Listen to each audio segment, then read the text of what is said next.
suis prospectiviste, c'est-à-dire que je m'intéresse aux représentations du futur et comment anticiper certaines innovations. Donc, au niveau de ma formation, j'ai fait un doctorat en sciences de gestion et un MBA en management. Donc, j'ai aussi fait des études de sciences politiques. Et ma thèse s'intéressait au rôle de l'imaginaire dans l'élaboration des projets de réalité virtuelle des Orange Lab, c'est-à-dire le nouveau nom de France Télécom R&D.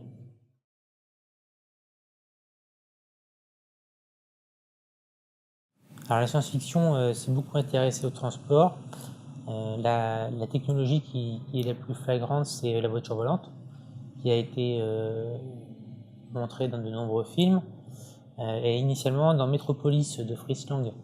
Ensuite, il y a eu des différents dessins animés, des films, des fictions qui montraient les voitures volantes, notamment les Jetsons, puis Blade Runner, le cinquième élément, etc. Et il y a aussi, bien sûr, comme technologie de transport, le vaisseau spatial, qui a été le sujet d'un des premiers films de science-fiction, notamment de Méliès. Imaginez comment aller sur la Lune avec un vaisseau. Donc la science-fiction est utile pour représenter des technologies futuristes.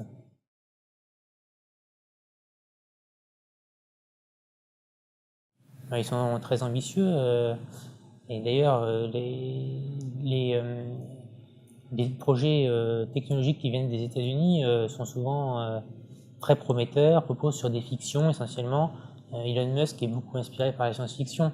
Certains de ces vaisseaux reprennent déjà des termes qui figurent dans certaines œuvres de science-fiction, et son projet d'installer une base sur Mars d'1 million de personnes pourrait paraître un projet déliant, mais c'est vrai qu'il a une ambition folle, et ses projets sont soutenus par les pouvoirs publics, ce qui fait qu'il donne l'impression qu'il n'y a aucune limite à l'innovation.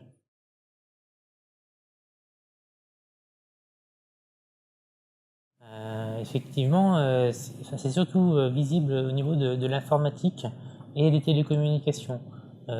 Beaucoup d'entreprises disent qu'elles réalisent la science-fiction.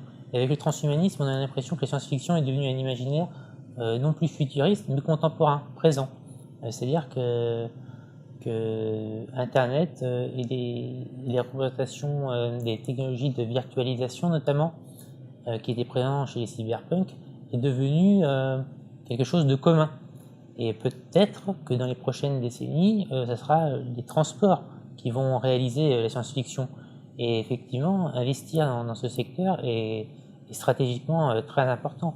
Car si l'imaginaire anticipe l'avenir, effectivement, les voitures volantes, les vaisseaux spatiaux pourraient être l'avenir de l'industrie aéronautique et aérospatiale.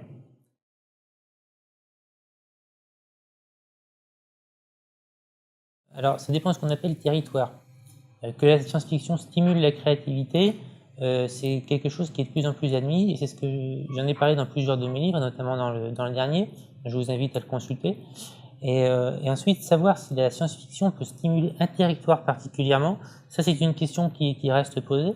Et je pense qu'il serait intéressant effectivement de développer la créativité science-fictionnelle au niveau territorial, au niveau local, notamment en stimulant les plus jeunes, mais aussi les plus âgés. Tout le monde peut participer et créer des fictions. Créer des fictions, ça permet de stimuler la réalité aussi. Ça permet de penser le futur, et effectivement, ce sont des démarches qui devraient toucher de plus en plus de monde. Aux États-Unis, c'est quelque chose de plus en plus diffusé, et probablement qu'en France, on devra y venir assez rapidement.